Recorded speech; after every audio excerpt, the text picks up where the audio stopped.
Durante una estancia en Berlín, en casa de un acaudalado fabricante, un profesor de arte dramático le dio lecciones para hablar en público.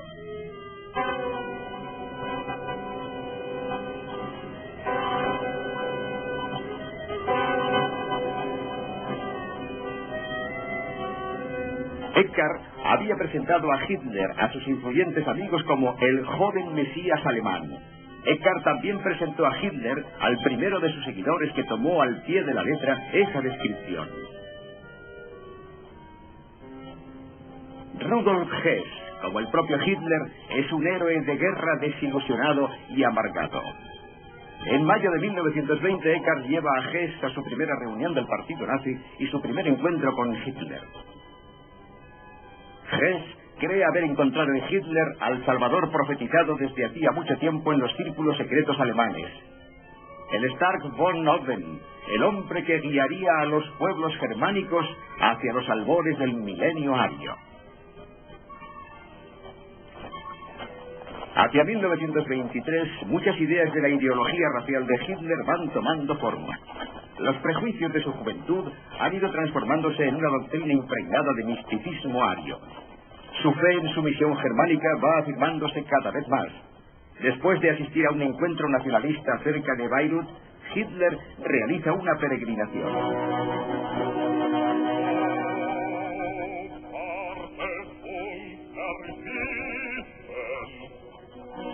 En Bayreuth se encuentra la casa en la que Ricardo Wagner, el ídolo de Hitler en su infancia, había pasado los últimos años de su vida.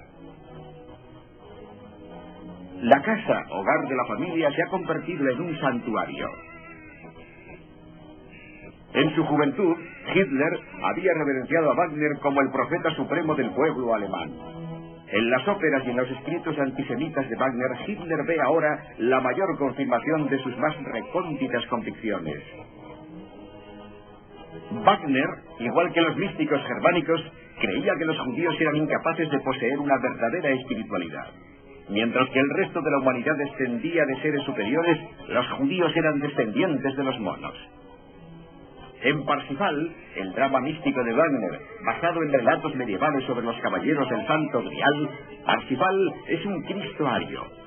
Wagner ha descrito el Santo Grial como el símbolo de la pureza de la sangre, una advertencia para los alemanes contra la contaminación racial.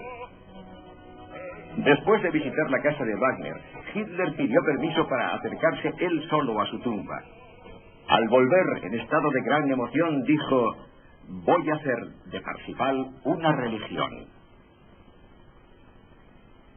Eva, la hija de Wagner, se había casado con el místico inglés Houston Stewart Chamberlain. Chamberlain le cuenta a Hitler: «De golpe ha cambiado usted mi estado de ánimo. El hecho de que Alemania haya dado nacimiento a un Hitler cuando más lo necesita es prueba de su gran vitalidad». Poco más de un año después de su visita a Bayreuth, Hitler realiza su primer intento para tomar el poder nacional. El atentado del 9 de noviembre de 1923, en el que las camisas marrones de Hitler y otros grupos paramilitares nacionalistas intentan tomar el control del gobierno bávaro, es un fracaso estrepitoso. Después de la detención de Hitler, su proceso y su subsiguiente encarcelamiento hacen del oscuro agitador austríaco un hombre conocido y un mártir político.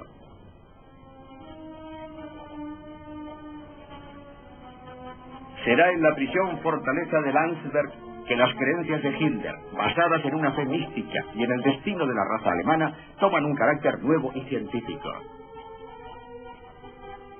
Rudolf Hess, el compañero de cárcel de Hitler, había sido durante algún tiempo estudiante de económicas en la Universidad de Múnich. Allí recibió la fuerte influencia de las enseñanzas del ex general y geopolítico Karl Haushofer. Gracias a unos detallados estudios sobre poblaciones y recursos naturales, la nueva ciencia de la geopolítica trata de explicar la historia política de las naciones.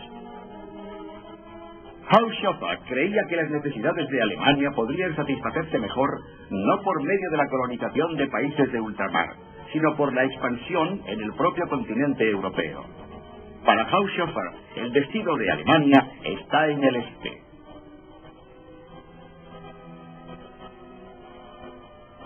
La doctrina de Lebensraum, el derecho de Alemania a tener espacio vital, se convertiría en la piedra angular de la ideología nacional socialista. Esta doctrina solo ha sido sobrepasada en importancia por el credo de la raza. Mientras Hitler languidece en Landsberg, se entera de la existencia de un movimiento científico internacional conocido como eugenesia. El concepto de la eugenesia es que la raza humana se enfrenta a una degeneración y declive inminentes. Inspirándose en la teoría de la evolución, los eugenistas creen que no solo las enfermedades como la tuberculosis y la epilepsia son hereditarias de generación en generación, sino también las fuerzas y las debilidades mentales y morales. Muchos creen también que la procreación entre razas distintas produce hijos degenerados. Por el hecho de que las clases bajas engendran más hijos que las clases superiores, muchos eminentes científicos y médicos temen un futuro desastre racial. Para evitar la catástrofe, argumentan que habría que alentar a los individuos más valiosos a tener muchos hijos, mientras que los de baja estirpe serán esterilizados por el bien de la mayoría. Desde Inglaterra, su país de origen, la eugenesia se ha ido extendiendo por toda Alemania y se llama ahora higiene racial.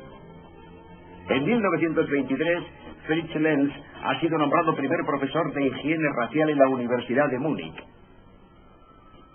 Lenz es el coautor de un libro de texto de mucha influencia, El perfil de la genética humana y de la higiene racial, un libro estudiado de muy cerca por Adolfo Hitler. En dicho libro, Hitler encuentra la contrapartida científica a la búsqueda mística de la aristocracia racial por parte de los ocultistas. Fritz Lenz argumenta que entre las razas y entre los individuos existe una jerarquía muy clara, porque unos están destinados a ser esclavos y otros han nacido para mandar. Después de cumplir solo 9 meses de una condena de 25 años, Hitler es puesto en libertad y sale de la prisión de Landsberg en diciembre de 1924. Su encarcelamiento ha sido, según sus propias palabras, una universidad subvencionada por el Estado. En Landsberg, los cabos sueltos de la ideología de Hitler han sido urdidos en el testamento personal de Hitler, Minucha. En Minucha, Hitler describe el objetivo del Estado que el partido quiere construir. Un Estado, escribe, es solo un medio para lograr una finalidad, y esta finalidad es la preservación de la existencia racial de los hombres. El Estado tiene la obligación, de acuerdo con la voluntad eterna que domina el universo, de fomentar la victoria de los mejores y los más fuertes, y de someter a los peores y los más débiles. Toda ciencia, todo arte, e incluso la razón humana deben, así lo cree Hitler, servir la voluntad de la naturaleza. Y la naturaleza, insiste el Führer, es fundamentalmente aristocrática. Habiendo aprendido del fracaso del golpe nazi de 1923, Hitler encarga al partido nazi que emplee medios democráticos para conseguir el poder.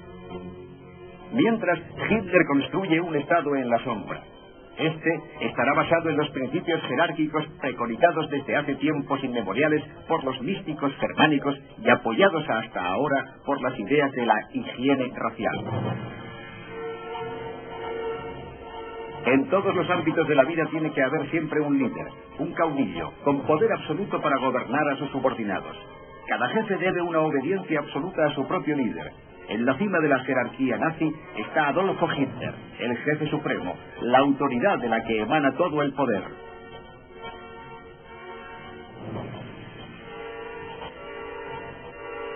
En la ideología mística del nacionalsocialismo, el Führer ha sido elegido por las leyes mismas de la naturaleza. Es la máxima expresión del alma de la raza. Para Hitler, la tarea del líder supremo, su única misión, es desatar las emociones de las masas alemanas, hacer aflorar a la superficie su fe latente en la raza y la sangre. Cuando nuestro partido estaba constituido solo por 7 hombres, ya tenía 2 principios.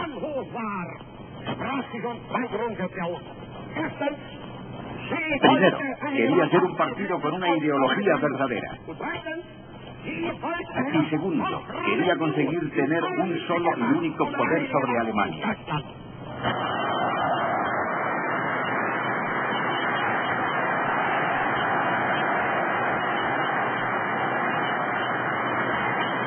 Esto es lo que ha pedido siempre ardientemente lo mejor de la raza germánica. Ser los líderes del país y de sus gentes.